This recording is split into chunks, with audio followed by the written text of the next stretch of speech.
আল্লাহর আদালত থেকে বাঁচার কোন উপায় নেই, কোন উপায় নেই, সামনে ধরা আছে। এই জন্য বিচার যদি আমাদের দেশে সুষ্ঠু বিচার হইতো তাহলে দেশ সোজা হয়ে যেত আরো বহু আগে।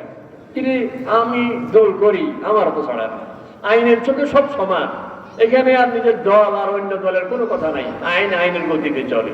এই জন্য আল্লাহ তাআলার নির্দেশ হইল আমানত ঠিক মতো আদায় করো। আর ওয়াইজা হাকামতুম বাইনান নাস আন তাহকুমু বিল আদল, যখন তুমি মানুষের মাঝে কোনো বিচার করবে, সেখানে নিজের ছেলে নাকি অন্যের ছেলে, নিজের দলের না অন্য দলের, আত্মীয় কি অনাত্মীয়, কিছু চিন্তা করো না, তুমি সত্য কথা বলো, সত্য বিচার করো। এক জায়গায় আল্লাহ তাআলা বলেন, তোমরা সাক্ষী যখন দিবে হক সাক্ষী দিবে। কারণ ইয়াকুন গানিয়ান আও ফাকিরান ফাল্লাহু আওলা বিহিমা। ও সাক্ষী, তুমি চিন্তা করো, আরে এত বড় ধনী মানুষ, এলাকার সম্মানী মানুষ, যদি সত্য কথাটা বলি দিই যে বেচারার ইজ্জত থাকতো। এই জন্য তুমি তার ইজ্জতের চিন্তা করো, কথাটা ঘুরেই দিই। আবার চিন্তা করো, বেচারা খুব গরিব মানুষ, আরে নিরীহ মানুষ, আমি যদি সত্য কথাটা বলি বেচারারে খুব মাইরব। আল্লাহ তাআলা বলেন, সে কি ধনী না গরিব, এই চিন্তা করার দায়িত্ব তোমার আমি দিই না। শুনো, ফাল্লাহু আওলা বিহিমা, ওই ধনীর জন্য তোমার যেরকম মায়া, আমি আল্লাহর মায়া আরো বেশি। ওই গরিবের জন্য তোমার যেরকম দরদ, আমি আল্লাহর দরদ আরো বেশি। তুমি তোমার কাম করো, তুমি সত্য কথা বলো, ধনীর ইজ্জত কেমনে বাঁচবে, গরিবের জানমাল কেমনে বাঁচবে, এই চিন্তা আমি করব। কিন্তু তুমি কখনো হক কথার বাইরে না হক কথা বলিও না, মিথ্যা কথা বলিও না, মিথ্যা সাক্ষী দিও না। এই জন্য আমাদের মধ্যে সত্য কথা বলার অভাব, ওয়াদা রক্ষা করার তো বলতে নেই। আমি বলি যে আমাদের দেশের মানুষের যত টাকা অলস টাকা, মানে ব্যাংকে পড়ে রয়েছে, একজনের 5 কোটি 10 কোটি 7 কোটি ব্যাংকে পড়ে রয়েছে, একজনের 2-4 লাখ টাকা ব্যাংকে পড়ে রয়েছে, কোনো রাখার জায়গা পায় না, ব্যবসা করার জায়গাও পায় না, তো ব্যাংকে ফেলে রাখছে। আমি যদি সত্যবাদী হইতাম, আমার যদি ওয়াদা 100-তে 100 ঠিক থাকতো, আমি আপনারা যাই বলতাম, ভাই টাকা ব্যাংক কেনা পড়ে রয়েছে, আমার এখান থেকে 10,000 টাকা দিলে 6 মাস পরে আপনাকে ব্যবসা করে টাকাটা আমি দিয়ে দিব। আর আপনিও চিন্তা করতেন, এর টাকা ব্যাংক কেনা পড়ে রয়েছে, দান করলে যে সওয়াব, হাওয়া দিলে ঋণ দিলে তার চেয়ে 18 গুণ বেশি সওয়াব। আমি 10,000 টাকা দান করলে যে সওয়াব পাবো যদি ঋণ দেই, কারণ দান যারা করতেছি এর উপরে এই মুহূর্তে হয়তো অভাব নাই। আমি পথে একটা গরিবের দেখি 100 টাকা দিলাম, হয়তো তার 100 টাকা না হলে আজকে সংসার চলবে, কিন্তু যে লোকটা আমার কাছে হাওয়া চাইতে আসছে, এই লোকটা বড় ঠেকেই আসছে, তার হাসপাতালে ছেড়ে ফর্ম ফিল আপ, অথবা মেয়ের কালকে পরীক্ষা, বা কারোর কোনো সমস্যা যার কারণে সে নিরুপায় হয়ে আমার কাছে আসছে, এই সময় আমি যদি তারা হাওয়া দেই, তাহলে দান করার সে 18 গুণ বেশি সওয়াব। কিন্তু দিতে পারতেছি না, কি কারণে? যে এই লোকটা কি আসলে ছেলের পরীক্ষা নাকি ধোকা? আমার কাছে আসে বলতেছে, আমার দুঃসম্পর্কে আত্মীয়, একবার কাঁদে দিচ্ছে, মামা দেখছেন কথাটা কিরকম আবেগী, মামা রাত্রে আপনার মামির একটা মেয়ে হয়েছে, এখন সন্তান হওয়ার পরে মেয়েদের পেটে, আমাদের আগে বাংলা কথা কিন্তু আদুলির কামড় বুঝতো নি, মানে পেটে ব্যথা প্রচন্ড। এখন আমি তো ঘরে থাকতে পারতেছি না, তার কিছু ওষুধ দরকার। তো এটা আরো 20-30 বছর আগের কথা। আমি বললাম কত লাগবে? সেই কয়ে 300 টাকা হলে চলবে। আমি চিন্তা করলাম 300 হইতো না, 500 টাকা দিচ্ছি, কারণ যাতে এই কথা একজন মহিলা প্রসূতি, মাত্র সন্তান হয়েছে, পেটে ব্যথা কষ্ট পাচ্ছে, তার তো আরো বেশি কিছু করাতে দরকার। 500 টাকা দিয়ে দিছি, যান নিয়ে যান। পরে খবর পেলাম কিচ্ছু না, মিথ্যা, একেবারে মিথ্যা। দেখছেন নি কারবার? একজন আসছে, মার সাথে বসা, আমি আসি, দেখাইতেছে যে হুজুর আমার বাড়ি সিলেটে, আমার হাতে ঘড়ি ছিল, আমার ছেলে আর আমি আর আমার বাড়ির একজন লেবার কর্মচারী, আমরা 3 জন চিটাগাং যাইতেছি ছেলের চিকিৎসার জন্য। এখন পথে আমাদেরকে কি খাওয়াইয়া, দেখছেন আমার ঘড়ি দাগ আছে, এখন হাতের মধ্যে আমার ঘড়িটা হয়ে গেছে। এখন আমার ধারণা, সে বলছে আবার ওর বাড়ি লক্ষ্মীপুরে টুমচরে, দেখছেন নি? এখন টুমচরে আসি, খবর হয়েছি যে এই নামের কোন লোক টুমচরে নাই। এখন আমার ধারণা, এই আমার ঘড়ি নিয়ে সিলেট চলে যাবে, যাই আমার বিবিকে বলবে যে স্যারে বিশ্বাসের জন্য ঘড়ি দিছে, ছেলে চিটাগাং পৌঁছে গেছে, ওখানে ডাক্তার বলছে যে 5 লাখ টাকা লাগবে, এই জন্য স্যারে পাঠাচ্ছে টাকা নেওয়ার জন্য। এখন কাঁদে দিছে যে হুজুর এই মুহূর্তে আমার তাড়াতাড়ি সিরিয়াস হয়ে যাওয়া দরকার। তো আমি বললাম সিলেট যেতে কত লাগবে? কয় যে 500 টাকা হইলে সারবো। এটা আরো অনেক আগের কথা, তো দিয়ে দিছি। আর বলছে যে আমার নম্বর নিয়ে যান, সুযোগ পাইলে আপনি টাকা পাঠিয়ে দিন। আর মনে মনে ভাবছি যে না পাঠালেও 500 টাকা গেছে, আল্লাহর রাস্তায় গেছে। তা আমি আমার হালে আছি, 5 বছর 6 বছর পার হয়ে গেছে, এই লোক আর কোনো যোগাযোগ করেনি। তা আমি একদিন ঢাকা যাইতেছি ইকোনো গাড়িতে, চন্দ্রগঞ্জে যখন পার হয়েছি তখন হেল্পারে বাসে থাপ্পড় দিতেছে আর বলতেছে যে স্যার এই বস থামেন থামেন, একটা লোকের ব্যাগ পড়ে গেছে। তো ড্রাইভার বলতেছে চলন্ত বাসের ব্যাগ পড়ে কেমনে? ব্যাগ ক্যারিয়ার থেকে পড়লে বাসের ভিতরে না পড়বো, বাইরে পড়বো কেমনে? আমার তো নজর সামনের দিকে, আমিও খেয়াল করি নাই।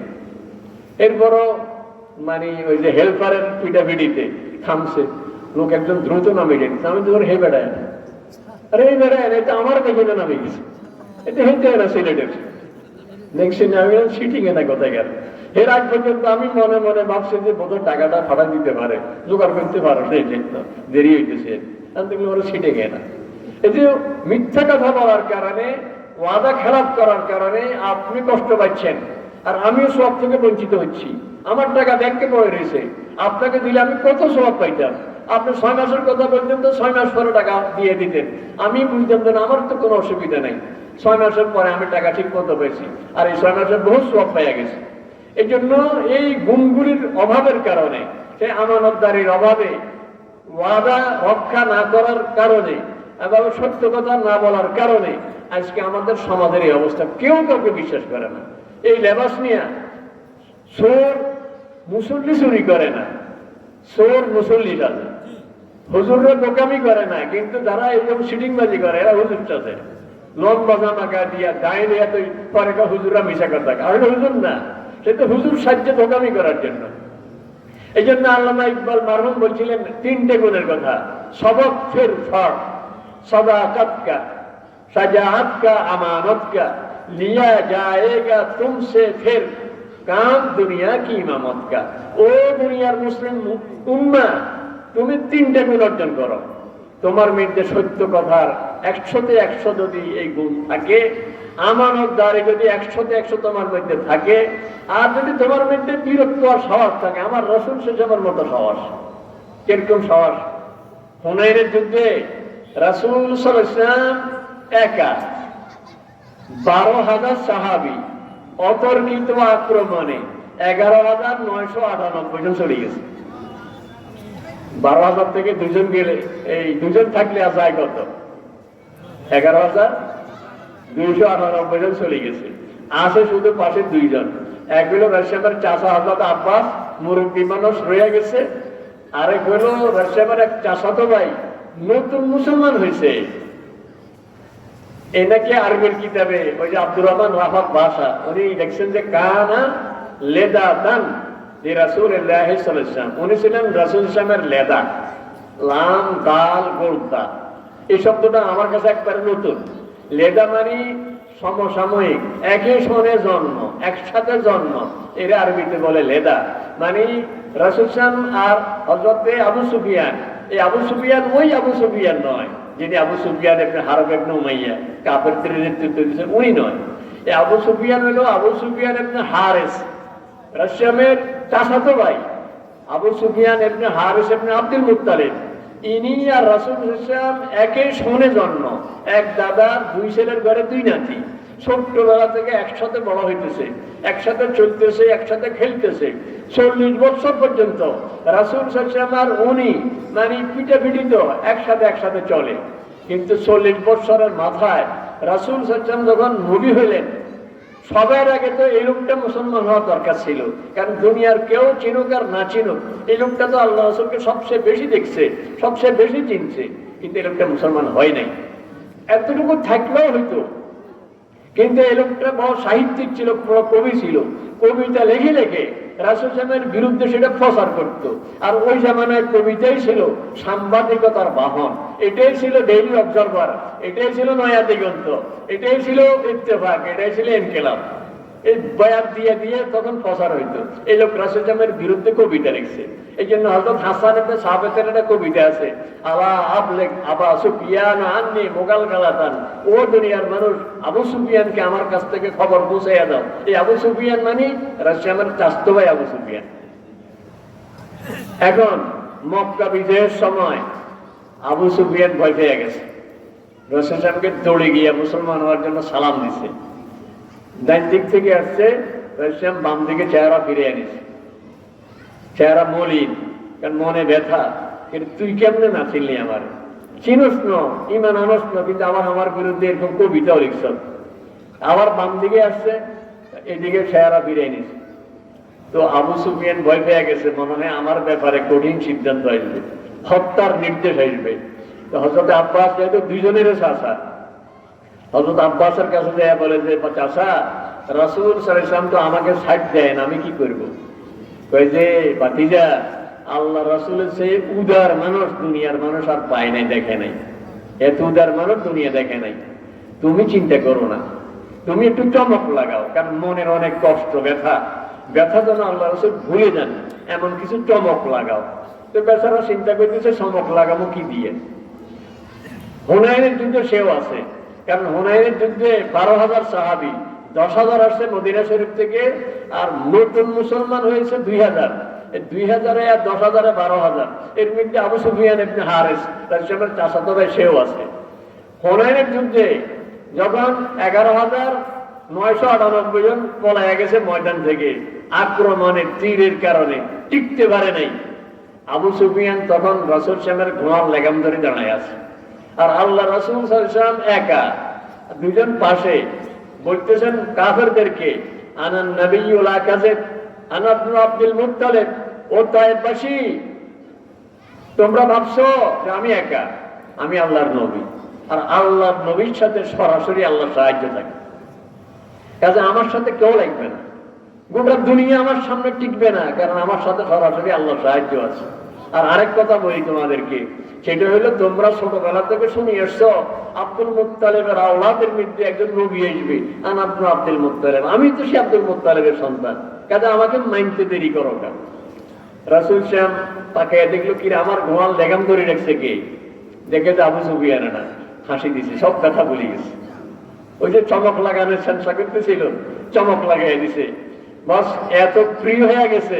মদিনা শরীফ যাওয়ার পরে রাসূল সাল্লাল্লাহু আলাইহি ওয়াসাল্লাম হযরত আয়েশা রাদিয়াল্লাহু আনহাকে বলতেছেন, আয়েশা এই লোকটারে চিনুনি? কই যে না, আমি তার দেখি নাই। কই আবু সুফিয়ান? কই দেখো, মসজিদে সবার আগে ঢুকে আর সবার শেষে বাইর হয়। গুণ বলতেছে, দেখা মুসলমান হওয়ার সাথে সাথে পরিবর্তনটা কিরকম, সবার আগে মসজিদে ঢুকে সবার শেষে মসজিদ থেকে বের হয়। আর তার হাঁটতে অবস্থাটা দেখো, লা ইউজাবিজু বাসারুহু আন শিরাকি নারিহি, তার নজর জুতার ফিতার থেকে লড়ে না, সবসময় জুতার ফিতার দিকে তাকাইয়া তাকাইয়া হাঁটে। হাঁটবার সময় যেন লজ্জায় মরি যায়, আরে এই জীবন করলাম কি, এই জীবনে করলাম কি? কারণ রাসূল সাহেবের সেই মক্কা বিজয়, এটার তো হইলো একবারে শেষ সময়ের মধ্যে, ওইদিকে 13, ওইদিকে প্রায় 8, কত 13 আর 21, আর ওইদিকে 40, 61 বছর বয়স। তো চিন্তা করতেছে 61 বছর পর্যন্ত করলাম কি? এই জন্য লজ্জায় নিজের দিকে তাকায় তাকায় হাঁটে। তো বলতেছিলাম রাসূল সাহেব সেদিন কিরকম বিরক্তির সাথে যে আনান নবিয়্যু লা কাযিব, একাই ঘোষণা দিচ্ছেন আমি আল্লাহর নবী। মদিনা শরীফে একদিন রাতে বিকট এক শব্দ, অস্বাভাবিক শব্দ। সাহাবায়ে কেরাম সবচেয়ে প্রাণের চেয়ে বেশি ভালোবাসতেন রাসূল সাল্লাল্লাহু আলাইহি ওয়াসাল্লামকে। এই জন্য ছুটি এসছেন তাড়াতাড়ি রাসূল সাহেবের ঘরের দিকে, না জানি এই শব্দ রাসূলের ঘর থেকে আসছে নাকি, কোনো বিপদ ঘটছে নাকি। ছোট বাচ্চাকে নিয়ে মা ঘুমাইতেছে, ঘরের মধ্যে একটা আওয়াজ হইলে মা আগে হাত দেয় বাচ্চার গায়ে, আমার বাবু ঠিক আছে নি, বুঝেন নি? আদরের যেটা ঠিক থাকে, এরপরে এবার ব্যাস দাও, এবার সুচ দাও, যা করো ঘরে করো, আমার বাবু ঠিক আছে। সাহাবায়ে কেরামের অবস্থা ছিল আরো চরম। ছুটি আসছেন রাসূল সাহেবের ঘরের দিকে, কে জানি রাসূল সাহেবের কোনো অসুবিধা হয়েছে নাকি। আসি দেখে রাসূল সাল্লাল্লাহু আলাইহি ওয়াসাল্লাম পাহাড়ের দিক থেকে আসতেছে, আর বলতেছেন আওয়াজের সঙ্গে সঙ্গে আমি ছুটে গেছি। আওয়াজ কোন দিক থেকে আসছে, আমি ছুটে গেছি। আমি খবর নিয়ে আসছি একটা পাহাড়ে জানোয়ার বের হয়ে আসছিল, আমি জানোয়ারটাকে তাড়িয়ে আবার পাহাড়ে ফিরিয়ে দিছি, তোমরা যাও নিরিবিলি ঘুমাও। সাহস দেখছেন?